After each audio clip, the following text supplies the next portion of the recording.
ായി അതേ മഹാനായ ശഖീഖുൽ ബൽഖി റളിയല്ലാഹു അൻഹു. ഇത് ഞാൻ ഇന്ന് വരെ എവിടെയും പറയാത്തൊരു സംഭവമാണ്. ഇന്നിപ്പം വരുമ്പോ വണ്ടിയിൽ നിന്ന് ഇങ്ങനെ നോക്കിയപ്പോ കണ്ട ഒരു സംഭവമാണ്. അത് പറയാം.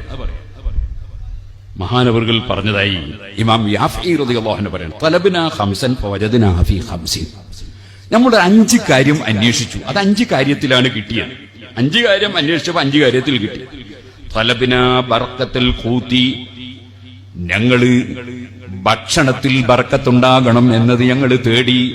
ഫവജദ്നാഹാ ഫീ സ്വലാത്തി ദുഹാ, ദുഹാ നിസ്കാരത്തിൽ അതിനെ നമ്മൾ എത്തിച്ചു. എത്ര മിനിറ്റ് ഉണ്ട്?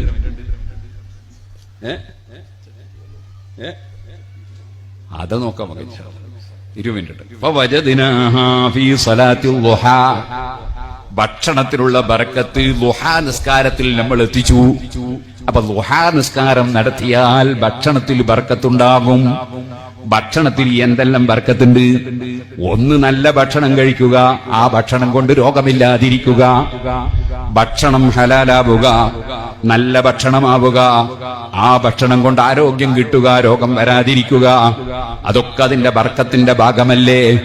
അതിന് കാരണമാണ് സ്വലാത്തുൽ ദുഹാ. വതലബ്നാ ദിയാഅൽ ഖുബൂരി, ഖബറിൽ വെളിച്ചം കിട്ടണം എന്നത് നമ്മൾ അന്വേഷിച്ചു. ഫവജദ്നാഹു ഫീ സ്വലാത്തിൽ ലൈലി, അത് രാത്രിയിൽ തഹജ്ജുദ് നിസ്കരിക്കുക. തഹജ്ജുദ് നിസ്കരിച്ചാൽ ഇരുട്ടിൽ എഴുന്നേറ്റ് നിസ്കരിച്ചവനാണ്, അവന് ഖബറിന്റെ ഉള്ളിൽ ഇരുട്ടിൽ അല്ലാഹു തആല വെളിച്ചം നൽകും. വതലബ്നാ ജവാബ മുൻകരിൻ വനകീർ, ഖബറിൽ കൊണ്ടുപോയി വെച്ചാൽ മുൻകർ നകീറിന്റെ ചോദ്യത്തിന് മറുപടി പറയാൻ കഴിയണം. അത് നമ്മൾ എവിടെയാ എത്തിച്ചത്? ഫവജദ്നാഹു ഫീ ഖിറാഅത്തിൽ ഖുർആൻ, അത് ഖുർആൻ ഓതുന്നതിൽ നമ്മൾ എത്തിച്ചു.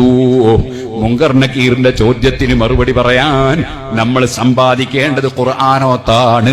അതുകൊണ്ട് റമദാനായിട്ട് ഓതാന്ന് വിചാരിക്കണ്ട, ഖുർആനോത്തി ഇപ്പോൾ തന്നെ വർദ്ധിപ്പിച്ചോളൂ. വതലബ്നാ ഉബൂറ സിറാത്തി ഫവജദ്നാഹു ഫിസ്സൗമി വസ്സദഖാ, പടച്ചവൻ അതാ നൽകുന്ന സ്വർഗത്തിലേക്ക് കടന്നു പോകണമെങ്കിൽ നരകത്തിന്റെ മേലെ ഇട്ട ഒരു നേരിയ പാലമുണ്ട്, വല്ലാത്ത ഒരു പാലം. ആ പാലത്തിലൂടെ കടന്നു പോകണം എന്ന് നമ്മൾ തേടിയപ്പോ അത് നമ്മൾ എത്തിച്ചത് ഫവജദ്നാഹു ഫിസ്സൗമി വസ്സദഖാ, നോമ്പെടുക്കുക, ഫർളിന്റെ പുറമെ സുന്നത്ത് നോമ്പുകൾ എടുക്കുക. വസ്സദഖത്തി, സകാത്തിന്റെ പുറമെ ധാരാളം ധർമ്മം ചെയ്യുക. അത് സിറാത്ത് പാലം കടന്നു പോകാൻ മനുഷ്യന് അവസരം ലഭിക്കുന്ന അമലാണ്. വതലബ്നാ ദില്ലൽ അർശി, അർശിന്റെ തണല് നമ്മൾ തേടി.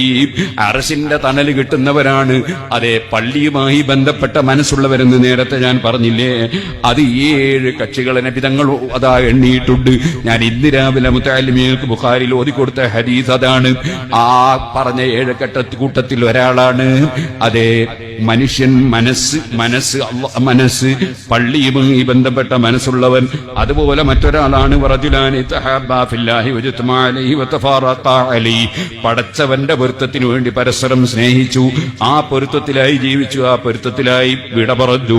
അങ്ങനെ അള്ളാന്റെ പൊരുത്തത്തിനു വേണ്ടി അള്ളാഹ്ക്ക് വേണ്ടി സ്നേഹിച്ചു, മുത്തഖിയായതുകൊണ്ട് സ്നേഹിച്ചു, ആലിമായതുകൊണ്ട് സ്നേഹിച്ചു, സയ്യിദായതുകൊണ്ട് സ്നേഹിച്ചു, അതുപോലെ തന്നെ ഖുർആൻ ഒന്നാളായതുകൊണ്ട് സ്നേഹിച്ചു, സുന്നത്ത് നോമ്പെടുക്കുന്നതുകൊണ്ട് സ്നേഹിച്ചു, സുന്നത്ത് നിസ്കരിക്കുന്നതുകൊണ്ട് സ്നേഹിച്ചു, ധർമ്മം ചെയ്യുന്നതുകൊണ്ട് സ്നേഹിച്ചു. ഇങ്ങനെ ദീനിനു വേണ്ടിയുള്ള സ്നേഹം, അതല്ലേ റബ്ബിന് വേണ്ടിയുള്ള സ്നേഹം. അപ്പോൾ ഇവിടെ പറയാണ് വതലബ്നാ ദില്ലൽ അർശി ഫവജദ്നാഹു ഫിൽ ഖൽവാ, അർശിന്റെ തണലെങ്ങനെ കിട്ടുമെന്ന് നമ്മൾ തേടിയപ്പോ അത് ഖൽവത്തിൽ നമ്മൾ എത്തിച്ചു. ഖൽവത്ത് എന്ന് പറഞ്ഞാൽ എന്താണ്? ആരുമില്ലാതെ ഒറ്റക്കിരുന്ന് പടച്ചവനെ പേടിച്ച് ഭയപ്പെട്ട് കരയുക. അതാണ് ഹദീസിൽ നമുക്ക് കാണാം. വറജുലുൻ ദക്കറല്ലാഹ ഖാലിയൻ ഫഫാദത് ഐനാ, ആരെയും ബോധ്യപ്പെടുത്താനല്ല, അഭിനയിക്കാനല്ല, ജനങ്ങൾ ബഹുമാനിക്കാനല്ല, കൈപിടിച്ച് ചുംബിക്കാനല്ല, മറിച്ച് ഒറ്റക്കാരും കാണാതെ ഇരുന്നിട്ട് അള്ളാഹു ചെയ്ത നിഅമത്തുകൾ ഇങ്ങനെ ഓർമ്മിച്ചു. അല്ലാഹ് എനിക്ക് ഹാർട്ട് തന്നു, കിഡ്നി തന്നു, കരള് തന്നു, ബ്രെയിന് തന്നു, എനിക്ക് അല്ലാഹു തആല കൈ തന്നു, കാല് തന്നു, എനിക്ക് അല്ലാഹു തആല കണ്ണ് തന്നു, മൂക്ക് തന്നു, നാക്ക് തന്നു, എല്ല് തന്നു, പല്ല് തന്നു, തോല് തന്നു. ഒരുപാട് അനുഗ്രഹം ചെയ്ത റബ്ബ് ഇവിടെ ശ്വസിക്കാൻ ഓക്സിജൻ തന്നു, ഭക്ഷണം തന്നു, വെള്ളം തന്നു, എല്ലാ അനുഗ്രഹവും ചെയ്തു തന്ന റബ്ബ് അവൻ കൽപ്പിച്ചത് ജീവിതത്തിൽ എടുക്കൽ എന്റെ കടപ്പാടല്ലേ, അവൻ വിരോധിച്ചതൊഴിക്കൽ എന്റെ കടപ്പാടല്ലേ. ഞാനൊരു നന്ദിയുള്ളവനായി ജീവിക്കണ്ടേ? പക്ഷേ കൊല്ലം കുറെ കഴിഞ്ഞുപോയി. പടച്ചവൻ കൽപ്പിച്ച എന്തെല്ലാം ഒഴിഞ്ഞുപോയി, പടച്ചവൻ വിരോധിച്ച എന്തെല്ലാം ചെയ്തുപോയി, പടച്ചവൻ വിരോധിച്ച എന്തെല്ലാം ചിന്തിച്ചുപോയി. അതിങ്ങനെ ഓർമ്മിച്ചിട്ട് അള്ളാനെ സ്നേഹിക്കുന്ന മനുഷ്യൻ ആരുമില്ലാത്ത സ്ഥലത്ത് ഫഫാദത്ത് ഐനാ, കണ്ണിൽ നിന്ന് വെള്ളമിങ്ങനെ ഒലിപ്പിച്ച് അള്ളാനെ ഭയപ്പെട്ടും അള്ളാനെ സ്നേഹിച്ചും അള്ളാഹുവിൽ ലയിച്ചും കരയുന്നു. ഈ കരയുന്നവന് അർശിന്റെ തണൽ ലഭിക്കുന്നു. മുഹമ്മദ്